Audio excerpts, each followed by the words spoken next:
Okay, well, welcome to our January 2021 Canvas meeting. I'm Brett Nackman with College Autism Network, or CAN. Glad to have so many of you here. I imagine we'll still be welcoming some folks on in the coming minutes.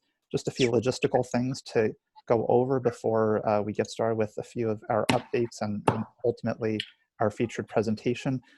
Please make sure that your microphone is muted. Otherwise, we'll do that on our end just to eliminate any background noise. But certainly, if you have any contributions you'd like to offer, questions, input, whatever the case may be, feel free to use your microphone or use the chat box, which you should see as an icon on the lower part of your screen, which resembles a kind of a chat box quote. Also, if you have not already indicated that you are here at the meeting in our meeting agenda, please do so. That way we make sure that we know who's ultimately here. I'm going to drop that as a link in the chat box once again. And please highlight your name to show that you're in attendance. So that's helpful to all of us on the back end. We'll be sharing this presentation as a video about a week after the meeting. So that will be shared via email along with meeting minutes and materials that our featured speaker, Courtney Butler, who's the program coordinator of College Support Program at Rutgers University, will be sharing. So we'll turn it over to Courtney in just a few minutes.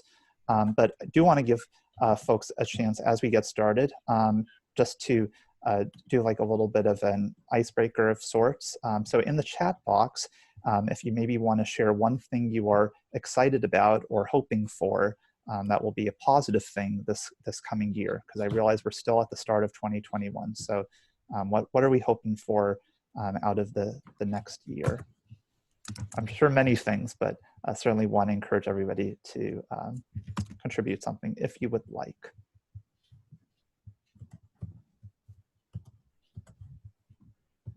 So already seeing some thoughts pop into the chat. Anita is saying, I hope our campus will reopen. Absolutely. Kim is saying in-person events. Reese, looking forward to working at my new position. Congratulations. Patrick, being able to start a new study with in-person participants. Yes. And others are flowing in too, doing research, the spring, eating out, a new living learning community. More hugs. Yes, I agree with that one, Kelsey. That would be nice. Graduating. Oh, that would be very cool. Early kudos then, Natalie. So many other things flowing in, but just as a chance to make this a little bit more interactive. So keep those coming. So we have a good meeting ahead today. Just a few general updates as we generally share via Canvas. One being that if you're not already on our listserv, please do so. It's a great way of finding out about our upcoming meetings, getting meeting minutes. It's also perhaps most importantly, an opportunity to exchange resources and ideas with one another. Often folks have been utilizing it as a space for recruiting participants for research studies on autism and higher education. We saw one of those come out earlier this week as an example. So make sure you're on the listserv. Also, once you are, you can send out emails to it via can-canvas@collegeautismnetwork.org. And another little update too, some of you might be familiar with our very iterative college autism programs list, and we are in the stages of updating it yet again to reflect some new changes. So stay on the lookout for that. At this point, I'm going to just also kind of open the floor up to any resources or tools or ideas that folks want to share with the community members. You can see this on the meeting agenda listed, highlighted, share a 30-second elevator pitch of a recent article, resource, tool, whatever the case may be. One thing I'd like to put out there is that the Journal of Post-Secondary Education and Disability, which is an open access journal for almost all past issues, generally not for the most recent issue, but it's a really great tool for folks who are members of the disabilities community, for practitioners, for researchers, etc. And there's a number of practice briefs that are very much hands-on. Okay, let's translate these ideas into action. There was a special issue in the fall, and there's actually at least one, if not multiple, pieces related to autism in higher education. And I would encourage you to check that out. I see Mary has their hand raised. If you'd like to go ahead, feel free to speak up. Yes, hi everybody. Sorry, my computer that I'm on today has no camera, so I can't be on camera, but I just wanted to give a quick elevator pitch of a more recent publication that came out in the Journal of Autism in Adulthood that our group was a part of, in that it's kind of a neat novel intervention for those on the spectrum to help them reduce apprehension or anxiety related to driving. So it's a cognitive behavioral intervention for driving. And that was recently published, and I just kind of wanted to share that a bit because I think that's a under-focused aspect of to help those just really continue to thrive in post-secondary and employment outcomes. Certainly on our West Coast here, if you don't drive, it's very hard to get around. So just wanted to give that a quick announcement. Great, thank you, Mary. If you can or would like to drop a link to that in the meeting minutes, otherwise we can definitely pull on that and incorporate it later into the meeting minutes. But that sounds like a great piece and very applicable. Other folks, anything you'd like to bring into the conversation?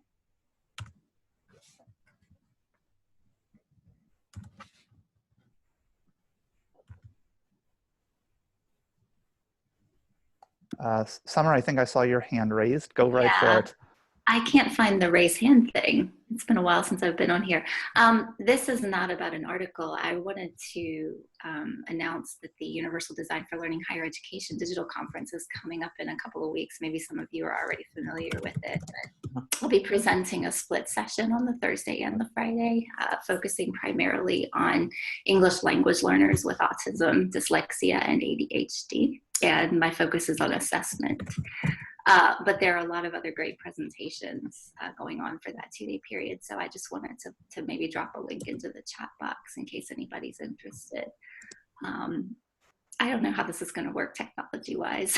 Today conference, the whole thing digital, but hopefully it'll be well attended and really engaging and insightful. Wonderful. Yeah, that'd be great, Summer, if you can drop that in. That's good to know about and certainly very applicable. Other folks, other contributions you'd like to share?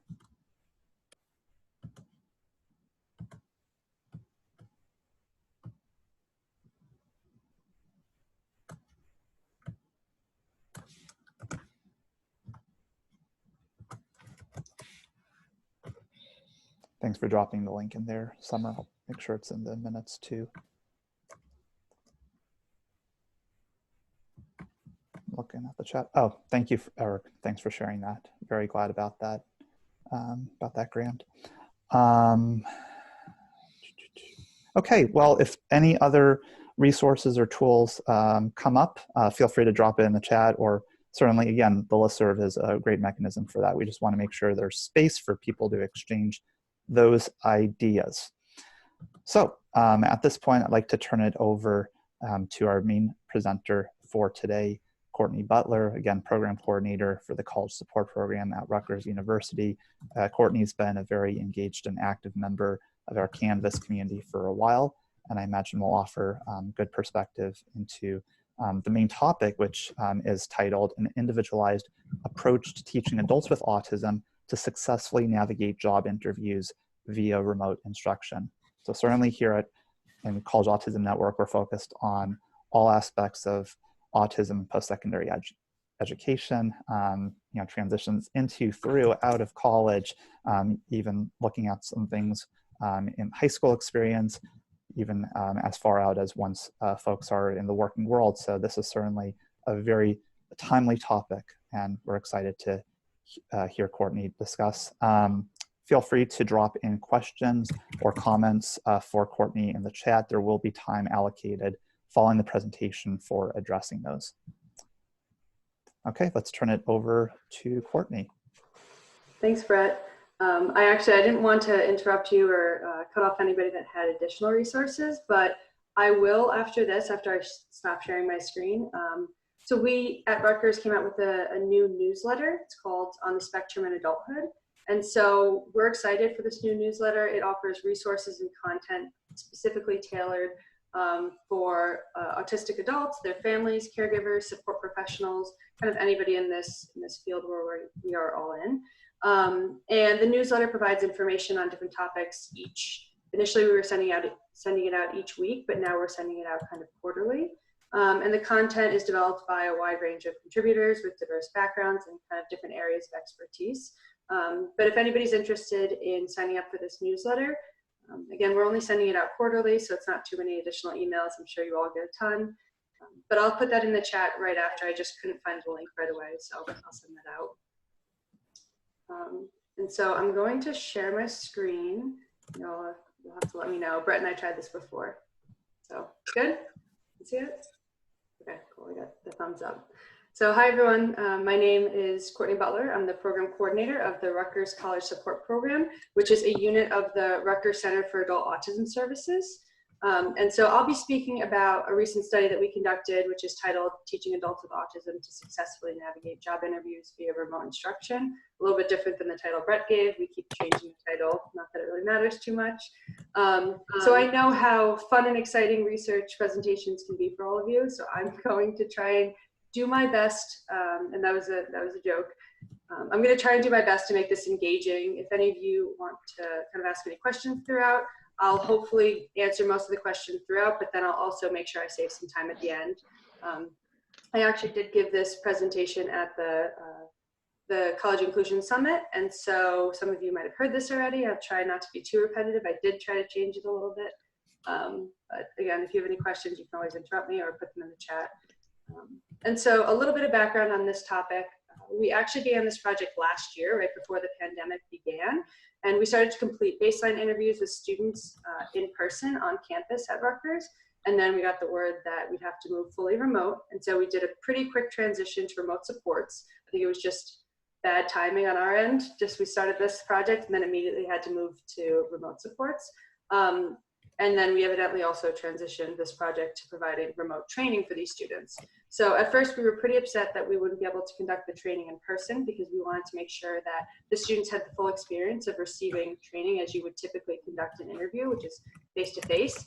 But as we moved to this remote training, we realized that this method might actually be pretty useful because we now see almost a year later that this type of training and support will actually be beneficial. As we see this large shift to remote meetings, remote interviews, calls, everything. And so ideally one day we'd like to bring the training back to campus and conduct in-person interview training. But for now we'll see, we did see the utility of the remote instruction training. And so I will just jump into it. There we go.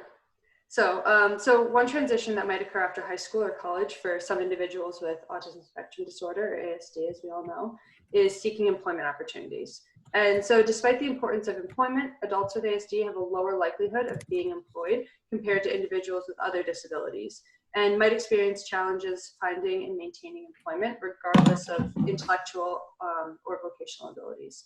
And so I know this is something that you all are aware of, especially given the context of this group, but some of the rates are a little bit alarming. And so Rue and colleagues found that approximately only half of young adults with ASD that were surveyed reported having worked for pay outside of the home since leaving high school. And so this is significantly lower than young adults with other disabilities. And these data reflect the fact that securing and maintaining employment might be pretty difficult for some of the adults that we work with. In 2019, so just I say last year, but it's 2021 now. But in 2019, Black and colleagues found that adequate preparation was one key factor in successfully obtaining employment. And without training, the job interview process can be a pretty significant barrier for securing employment. And they found that the majority of respondents to their survey, which included individuals with ASD, included family members, employers, and service providers, I found that all of these these respondents to the survey found that the interview process was really challenging. And so, given one of the core symptoms of ASD, which is social communication deficits, individuals with ASD might be particularly at risk for difficulties during traditional job interviews, which typically requires some form of social skills to have small talk, answer the employer's questions, and ask appropriate questions back. And so I'll also give a bit more background on previous research, but as I go over this, I realized that, and Brett and I talked about this before, I should have sent out some supplemental material. So Brett, after this, like I said, I'll send you these articles if anybody's interested in them. And I know you have it, but I'm also happy to share the PowerPoint with anybody that's interested. And so although job interviews are one of the first steps to obtaining employment, there's been pretty limited research in teaching autistic adults to successfully navigate job interviews. And so Strickland and colleagues evaluated this web-based curriculum to teach interviewing skills. They used a job tips curriculum which consisted of video modeling, and their results showed that their participants improved their job interviewing skills, which is great. And then in 2014, Morgan and colleagues developed and evaluated their interview skills curriculum in this 12-week group-delivered format with young adults with ASD. And so their results showed that their manualized intervention increased social and pragmatic behaviors. And although these studies did demonstrate improvements in job interview skills, the interventions were pretty manualized and they kind of lacked accommodations to the individualized needs of our autistic adults. And so to counter this, we thought it would be useful to use a BST model of training. And so BST is behavior skills training. And this is an individualized approach to training that utilizes instructions, modeling, rehearsal, and feedback in order to teach a new skill. And this can be used to successfully teach job interview skills, such as asking and answering questions, which is exactly what we did. And then more so in 2017, we began to see that the use of BST in the literature was kind of coming about with Miltenberger, and then Stucco and colleagues used this approach as well. They taught appropriate interview skills using BST to 5 college students with a chronic history of failure in obtaining employment. And following BST, all participants submitted more appropriate questions, appropriate answers, smiling, and kind of all of the above, which was really great. But some of them did need brief booster sessions that were required for 2 participants. And so these results are really promising because this behavior change provides these individuals with the skills that are necessary to possibly secure employment and evidently increase things like financial independence. And so there is a bit of growing literature base focused on teaching correct interview skills to kind of typically developing individuals. And again, I have articles on this if any of you are interested, but these skills haven't been really well studied in autistic adults. And so this is problematic because there are more individuals with ASD who will be seeking employment opportunities, and there are few resources adequately equipped to really teach these individuals those required skills to successfully interview for potential employment opportunities. And now I know that not all of you are behavior analysts or may not use or agree with behavior analysis, but that's kind of the foundation of the research that I'm presenting today. But by no means does that mean that I'm implying this is the only form of training that's possible or even beneficial for this population. But we did find that the BST model was really useful. And there are generally far fewer behavior analytic services for adults diagnosed with ASD, despite the increased prevalence of autistic adults diagnosed across the globe. And so the purpose of the current study, the current investigation, was to use BST delivered via remote instruction to teach young adults with ASD to continue to successfully complete job interviews. And so as a reminder, BST is behavior skills training, which is this individualized approach to training using instructions, modeling, rehearsal, and feedback in order to teach this new skill. And so we taught job interview skills. So participants were 4 undergraduate college students diagnosed with ASD. All students were part of a university-based support program for students with ASD that had indicated an interest in improving their interview skills. So we had 4, like I said. Ian and Kim were both 23 years old, and in their last year at the university, they were about to graduate. Zane was 21 and had 2 years until his expected graduation. And then Evan was 25 and had 1 year until his expected graduation. Zane, Evan, and Kim all had at least some job experience. Sorry, did somebody say something? I can't see you all. So Zane, Evan, and Kim all had at least some job experience working part-time for at least 1.5 years and up to 2 years. And then Ian had never been employed before. So all sessions were conducted and recorded using WebEx, which is an online video conferencing program just like Ring and just like Zoom. And this was supplied by the university, which is how we used it. So data were collected during the interview from this video recording. And the primary dependent variables for the study was the participants' responses to the interviewer's questions, which included answering questions and asking questions. And these responses were scored using a 0 to 3 scale. So for each interview, a set of 6 questions were presented to each of the students. The first question was always, tell me about yourself. And then the last question was always, do you have any questions? And the other 4 were sets of interview questions created based on recommendations from an expert in the university's career development office or career services office. And they were always varied. So we had a list of what seemed like hundreds of questions, and we worked with the career services office to make sure that we had as many questions as possible so that each interview seemed novel to the students. And we kept that first and last question the same because we wanted to make sure that the students were routinely practicing those questions, as they would be the ones that were likely always asked in an interview setting. So tell me about yourself became a great question to see evolve over time because the students were really able to gain more insight about things like elevator pitches or speaking to their strengths and feeling more comfortable and confident with their own experiences.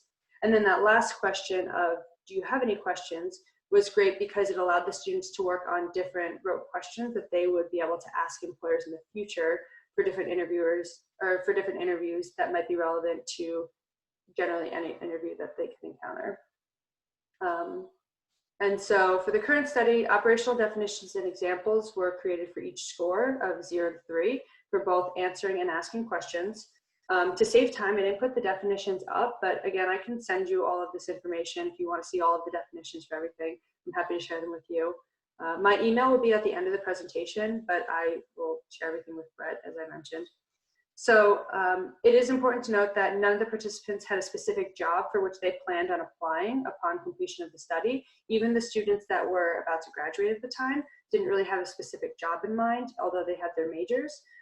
Therefore, to meet the criteria for a score of 3, they were instructed to interview as if it were a position they might be interested in pursuing. And this was a bit difficult again because a lot of the students were not sure what they wanted to do. And in some cases, that did evolve over time. But if they didn't have a specific career in mind, that was no problem. We were kind of able to work with them to create appropriate responses based on general information about themselves without worrying about specific jobs. And then finally, we used a concurrent multiple baseline design across participants, which was implemented to evaluate the effects of various interview trainings. And so this design was used to show that our intervention was the thing that improved their skills and not some other factors. Also, pre and post-training generalization probes were conducted with each participant. So these pre and post-training probes were essentially what you would think of as their like before and after. And some of the videos were really wonderful to see. Unfortunately, we didn't get consent to share the videos, but it was really wonderful to see what their first interview looked like compared to their last interviews. So again, we implemented a BST model to teach interview skills across various conditions, and this is that training package that utilizes instructions, modeling, rehearsal, and feedback in order to teach these skills. So a senior staff person from the university's Career Exploration and Success Office or Career Services Office conducted the pre-training interviews.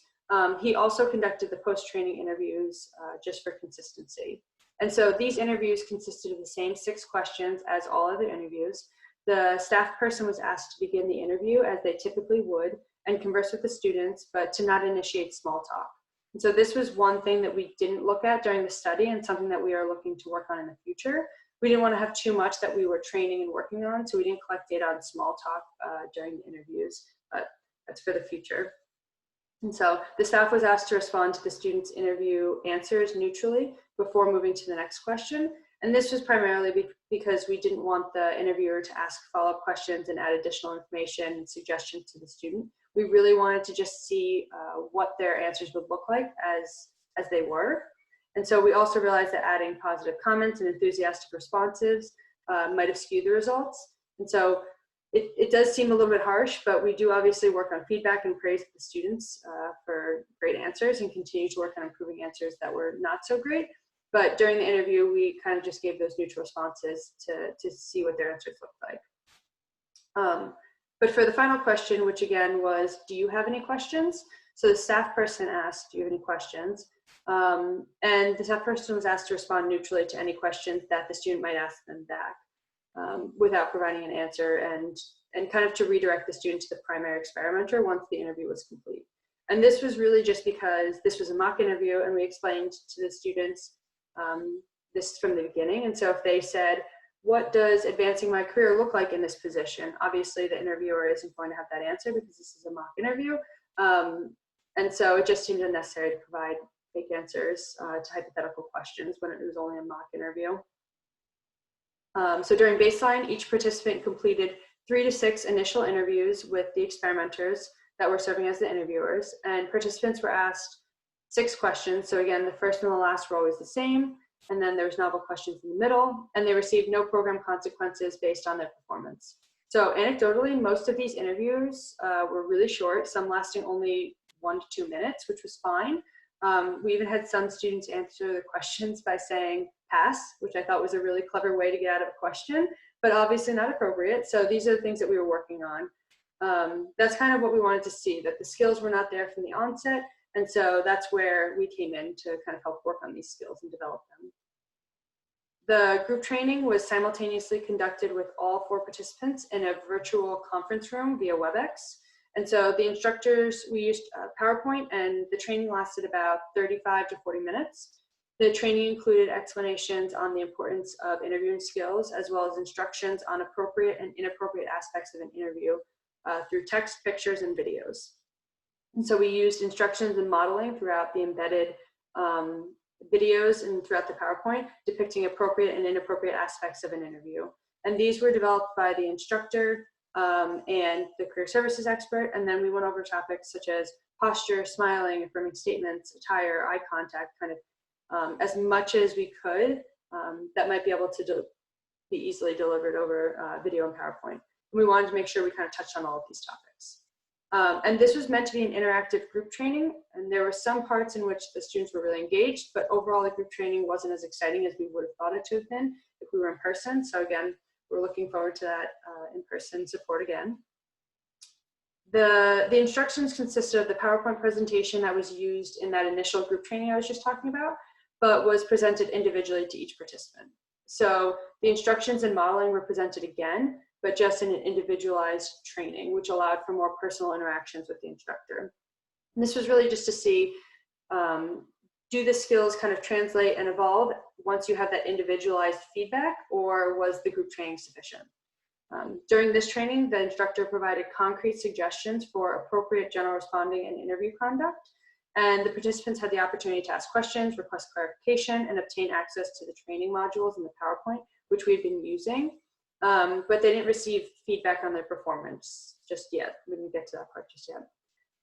And so this was more so if the students didn't feel comfortable kind of engaging in that group context, this is where we could really have more specific interactions with the instructor. And so the next phase of the training began with an abridged version of the PowerPoint presentation, which focused on specific areas that the participant needed to improve. And then the presentation was reviewed, a recording of the participant's previous interview was shown, and then, and some of them liked and appreciated this, others really kind of hated watching a video of themselves back, but they all suggested it was useful in the end and saw the utility of the video themselves. The instructor and the participant reviewed the recording together, and then the instructor provided feedback on the student's responses to all of the questions, as well as any other topographies of behavior. So again, we went over attire, eye contact, smiling, and other behaviors that were evident in the video and needed to kind of be worked on. And then this condition was similar to the previous condition, except that immediate feedback was given immediately after each individual question was answered, but it was essentially the same. And then this condition was also similar to the previous conditions, except that participants were given up to 3 opportunities to answer the same question if they scored below a 3. So again, we had that scoring scale of 0 to 3.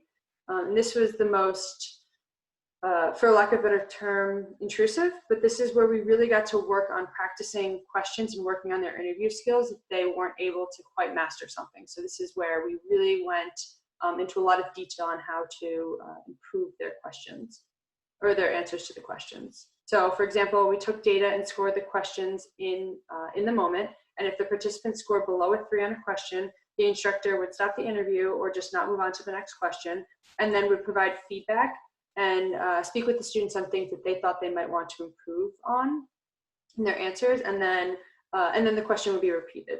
So a lot of the times, the things that we saw were that the students weren't directly answering the question, kind of talking around the question, or that they were answering part of the question, but not really the full thing.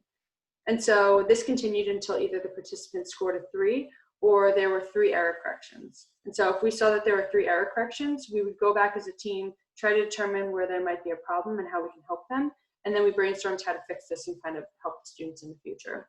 So we didn't just leave it alone after that.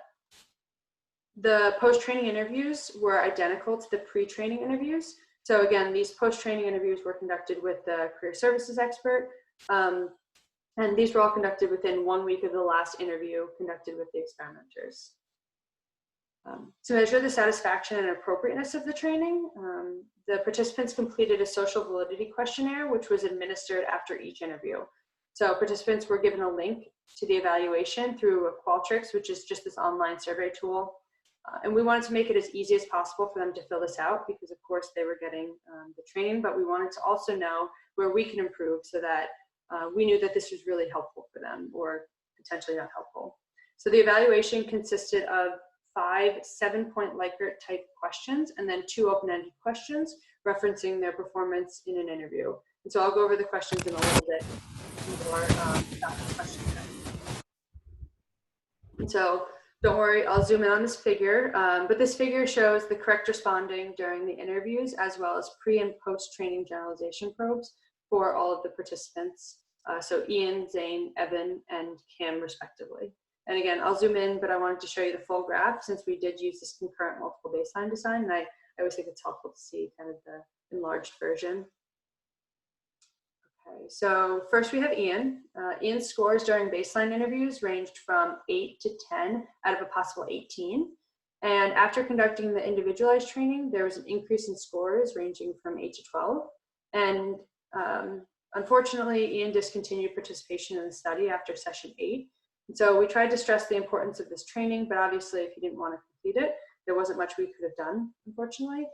He mentioned that he continued mock interviews and, or the reason that he didn't want to continue with the mock interviews was they were kind of annoying, he said. And we did explain that this was all work to get better at interviewing and that some people have to do many interviews before actually getting a job. And as they say, practice makes perfect, but he did feel as though the continued training was too much for him and therefore withdrew. So of course we want to take any and all students' feedback and incorporate that in future iterations of this. And so we did realize that it might be a little bit repetitive to continue to provide the same trainings each time to the students, along with the interview and the feedback. But this was just, again, this is kind of our first attempt at this, and now we all have a better idea of the capacity for students. They're probably even more busy than a lot of us in some cases, with school and everything else going on. But the main point of this was to really make sure that students were getting the most out of the trainings and we were not wasting their time. And this is something I'll talk a little bit more about at the end, or towards the end. So next we have Zane. So Zane's responses during the interviews ranged from 0 to 2 out of the possible 18 during baseline. His responses improved following the group training, but decreased during the individualized training condition. And then following individualized training with delayed feedback, his responses increased and continued to increase until meeting mastery criteria, which was great. So during the generalization probe, Zane's responding improved from 1 to 12, which is awesome. I know this is a little bit much to look at with the different phase lines, but again, I'm happy to send out the PowerPoint if you want to look at it in a little bit more detail. So during baseline, Evan's scores were moderate, ranging from 5 and 9 out of the possible 18. A similar pattern was observed during group training, individualized training, and then the inclusion of the delayed feedback. And once the individualized training with immediate feedback was implemented, we observed an immediate increase in responding to mastery criteria, which was awesome. Evan's responding improved during the generalization probes from 11 during pre-training to 14 during the post-training. And then finally, we have Kim. So Kim's scores during baseline ranged from 5 to 9 out of 18, and we observed gradual improvements in responding during interviews across the group training, individualized training with delayed feedback, individualized training with immediate feedback, and kind of all those conditions. I know it's a mouthful. The conditions are a little bit of a mouthful, but it does seem like we went through a lot. But these trainings did get increasingly more specific to the needs of the students. And although we saw that Kim really needed the extra support, it was evidently really beneficial for her. And so, however, she failed to meet the mastery criteria. So we introduced the error correction condition, which I mentioned is kind of just like that practicing condition. And that resulted in additional increases in responding, eventually resulting in mastery, which is exactly what we wanted to see. And so kind of as a reminder, the error correction was when we would ask the question, have her give a response, then we'd give feedback, and then repeat the question again until the question was fully answered and appropriate. And so her responding improved during the generalization probe, going from 11 during pre-training to 15 during post-training. And so, as mentioned, each participant completed a social validity questionnaire, which was administered after each interview. That's the Qualtrics survey that we sent out. And so this table shows the results of the social validity questionnaire. It was a 7-point Likert scale with 2 open-ended questions. And so 1 was the lowest score and 7 was the highest. And I'm not sure why the labels didn't show up, but for each student, the score in the left column indicates the initial scores on the social validity questionnaire. Scores in the middle column were the final scores, and then the right column were the average scores across all responses. So left is the first, middle is the last, and then there's the average. And overall, participants reported that their performance improved across sessions for all questions, with the exception of the question, how would you rate your behavior in an interview? And so Ian, Zane, and Kim rated their behavior during the interview lower during the last questionnaire relative to the first. And we think this might have been because they thought their behavior was good in an interview right from the onset. And then as we provided feedback and corrections, they realized that maybe they weren't being super appropriate in the interview, or their answers weren't as great as they might have initially thought. Although we didn't like to see this, we don't like to hear that, but we do think that it was evidently good to see that they realized there was some room for improvement. And of course, that was the whole point of this project. We wanted to identify areas that they would need to work on, and then work on it with them to improve, so they felt more comfortable, confident, and prepared to kind of navigate job interviews independently with confidence. And so the results of the study demonstrated the efficacy of BST delivered via remote instruction in teaching adults with ASD to successfully participate in job interviews. So prior to participating in the study, our participants or our students had minimal experience with job interviews. And this was evidenced by kind of corresponding during our baseline interviews. Like I said, some of them were just 1 to 2 minutes. Some of them said that they wanted to pass on the question, which you can't really do in an interview. But using a sequence of least to most training, which was kind of the whole goal of this, we were able to teach 3 of the 4 participants to successfully participate in interviews. Additionally, all 3 individuals improved their performance during generalization probes with that novel expert, which was that career services person that was helping us with this study. And so we did have some limitations, as all studies usually do. But a limitation to our study may be the repetitive and lengthy nature of the training, which was the primary reason that Ian withdrew from the study, which I mentioned a little bit earlier. For those participants who completed the study, it took between 4 hours and 49 minutes to 7 hours and 50 minutes to reach mastery. So about 5 to 8 hours for them to reach mastery, which doesn't seem like that much time, but when we're actually conducting the interviews, it felt like much longer because we didn't take data on the actual setting up of the meetings, the small talk before, or any of the other preparations. This was just the time of training, feedback, and the interviews. And so future studies might want to examine ways of simplifying the training to reduce the length and repetition. And so, for example, future studies could consider skipping group training and proceed directly to the individual training with feedback, or future trainings could incorporate more visual aids, such as graphs of participants' performance as kind of additional feedback to demonstrate and highlight their status, successes, and progress, which we did towards the end. So students really loved seeing their graphs and how they were improving. And we used the graphs that I showed all of you, but I'm sure there could be better ways to show their improvements in a more kind of user-friendly way other than formal research graphs. But again, for the future. And so although some job interviews are now conducted remotely, interviews also continue to be conducted in person. But given the pandemic, it wasn't possible for us to test generalization to in-person interviews, which was the goal. So future studies could and should be evaluating how well remote instruction generalizes to in-person interviews. And then one final thing that we thought might be useful to add is that future research might want to address using a renewal paradigm, which I understand is this odd term, but this would be, for example, if baseline interviews could be conducted in the home, say context A, training could be conducted in a controlled environment, say context B, and then post-training interviews in the home again, context A, or vice versa, whatever it might be. And so this would allow researchers to kind of identify if the context in which the training and the interviews are conducted might play a role in responding. And this is especially important as many interviews tend to occur using remote technology, and the interview might not occur in a novel setting. So we thought about this a lot when kind of finalizing this project, and we'd love to do this again and use different environments and hopefully get back to that in-person interview training. And so, as we all know, appropriate interview behavior is comprised of a lot of different components. So attire, grooming, self-talk, or small talk, eye contact. And although we initially planned on incorporating these multiple behaviors during the data collection, we determined that these behaviors might require additional interventions, which would kind of consume our limited time and resources. And so we weren't really able to focus on all of these. Therefore, in the future, people could, or researchers could include teaching a combination of these behaviors to better resemble what might be encountered during an actual interview.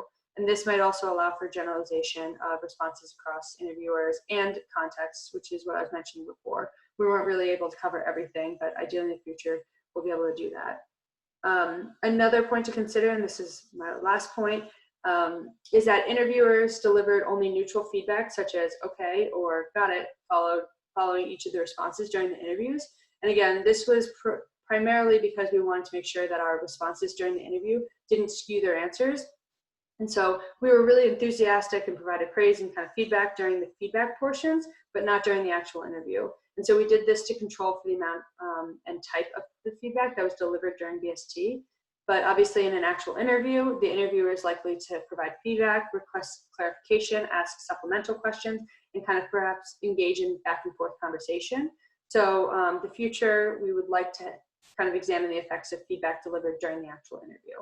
And then to conclude, the findings of our current study provided some preliminary support for the use of an individualized approach to training. And we demonstrated that BST delivered via remote instruction can be used to effectively teach autistic adults to successfully navigate job interviews.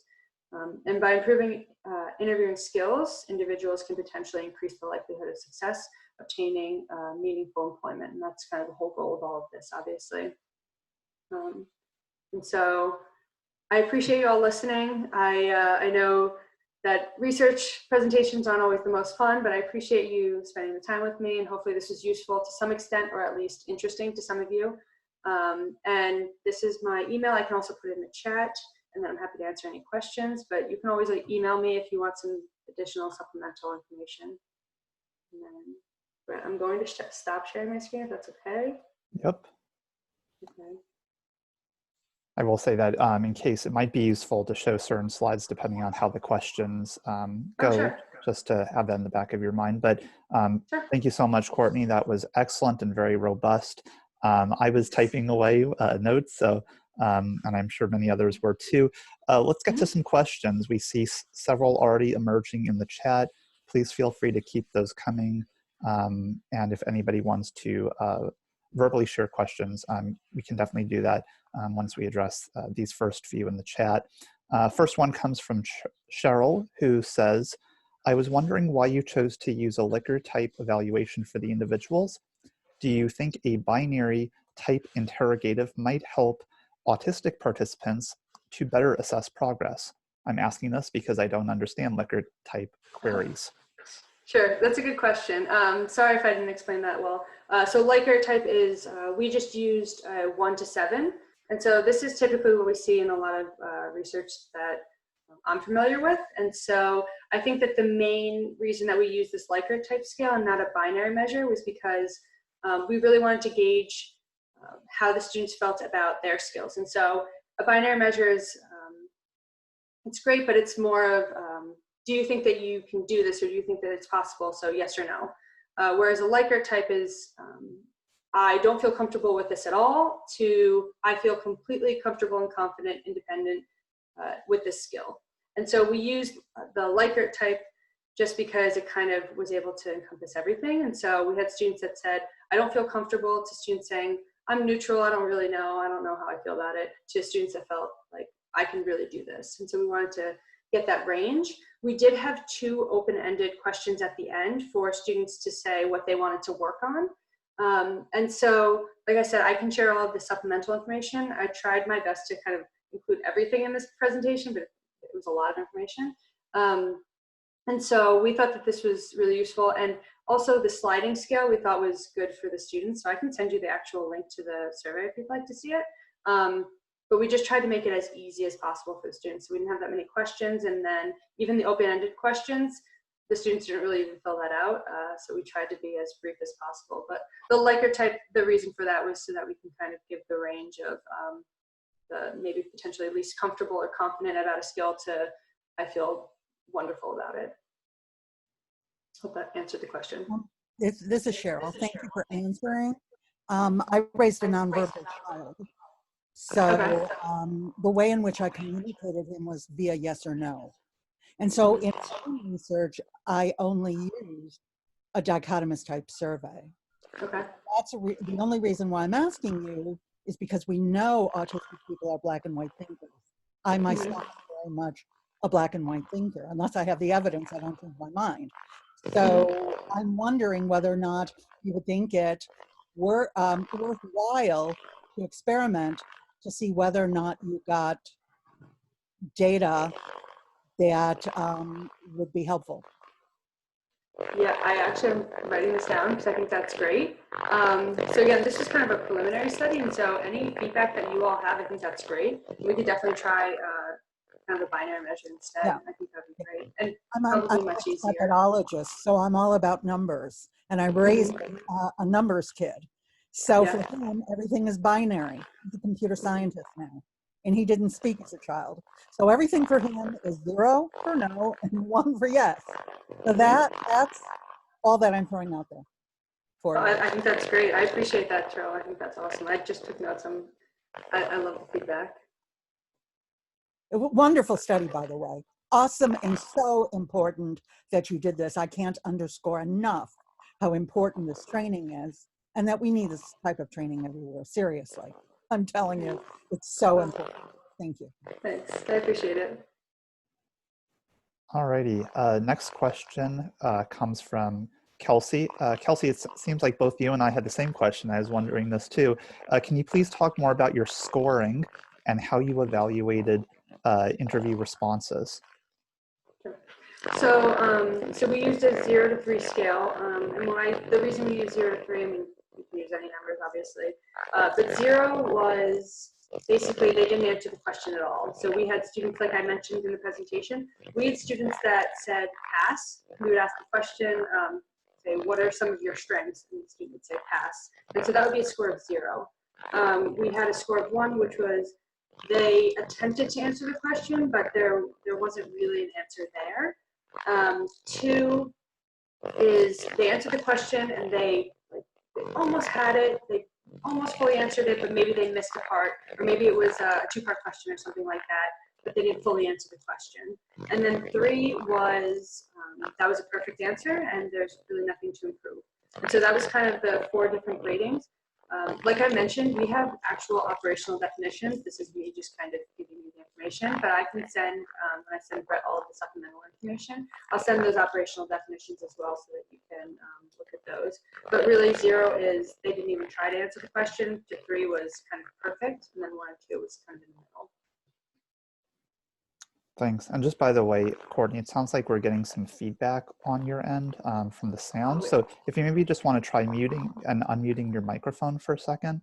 It seems like multiple folks are indicating that. Just for a second. Is that better? I think we're still hearing it. Do you mind if I pop out and come back in? We can try that, sure. Maybe cut the video to see if that allows bandwidth. Okay. I'm gonna. This happens sometimes when so I know it's annoying. I'm gonna pop out and come right back in. I have the link right here. Sure. So as we're waiting for Courtney to join back, I'll just pull out a few great comments from the chat. Ben says, just to add one method we've heard self-advocates say they like better in our research is a sliding scale between two answers. So that's another approach. Okay, it looks like we have Courtney back. I think so far so good. Okay, sounds good. Sorry, now I have my email instead of my name. I was trying to be fast. And so I've lost I lost the chat because I popped out, so. It's all right, I'll bring it back to the forefront. So the next question comes from Reese asking, could you talk about some of the advantages and disadvantages found in doing the group training format? Sure. So we actually didn't really like the group training. I don't know if that was evident when I was talking. The group training we thought was going to be great because we could give kind of all of this instruction right to the group, and we thought maybe that would be great and kind of cover everything. But we found that the group training, especially because we did it remote, a lot of the students didn't like it. It wasn't really engaging. There were some points where we really tried to encourage engagement, but we can't force that kind of stuff, obviously. And so for the group training, it wasn't ideal. We think that in the future we would kind of just get rid of the group training and go right to the individualized training. So the benefits I think would be saving time, but we didn't see that, and so we didn't really have any benefits from the group training. The downside was just, again, that it kind of wasn't as interactive as we wanted it to be. Oh, I saw Brett said we're having time for one more question. I'm happy to email about all of this too. I'm sorry I spoke so long. Try to be quick. But yeah, the group training wasn't ideal. There wasn't many benefits to it. I think that if we had a larger group and we wanted to just disseminate this information quickly, that would be good. But for the most part, a lot of our students really appreciated, and it was more useful for the individualized training. So we'd probably skip right to that next time.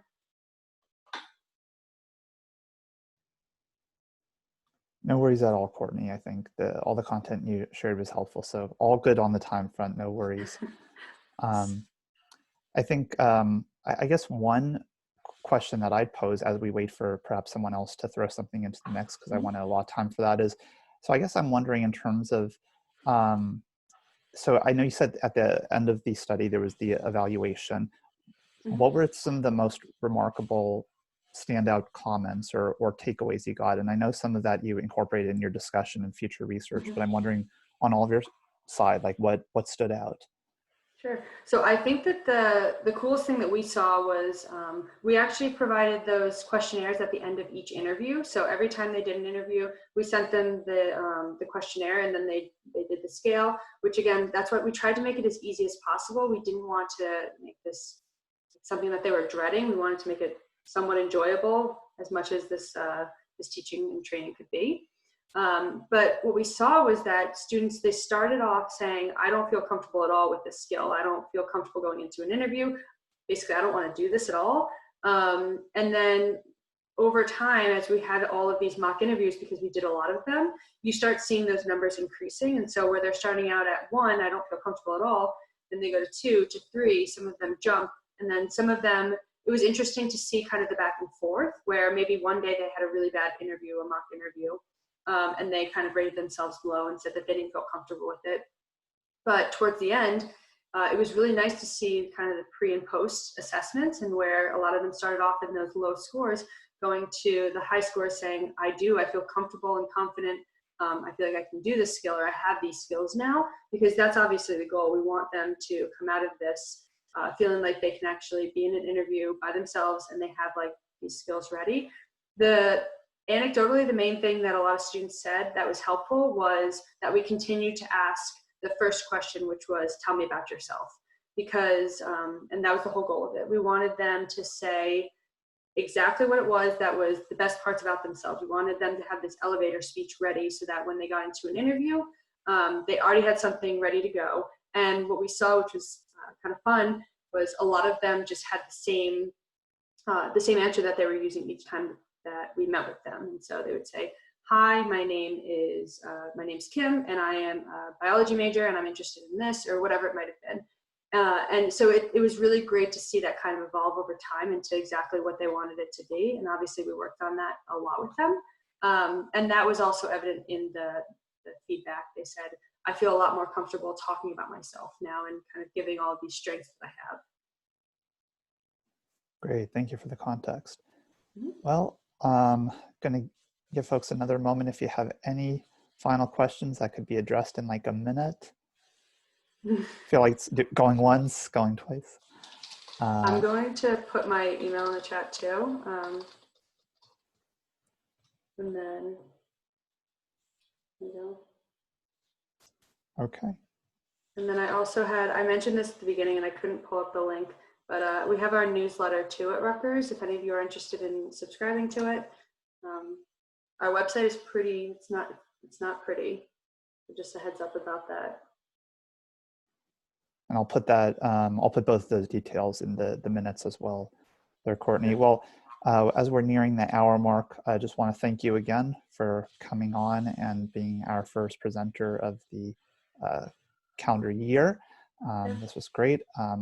For everybody who's joined us, we'll definitely make sure to have those materials embedded with the minutes, with the video. So expect that most likely later next week. Just as a heads up for folks, we have other presentations on the docket for this spring. You can see that at the end of the agenda.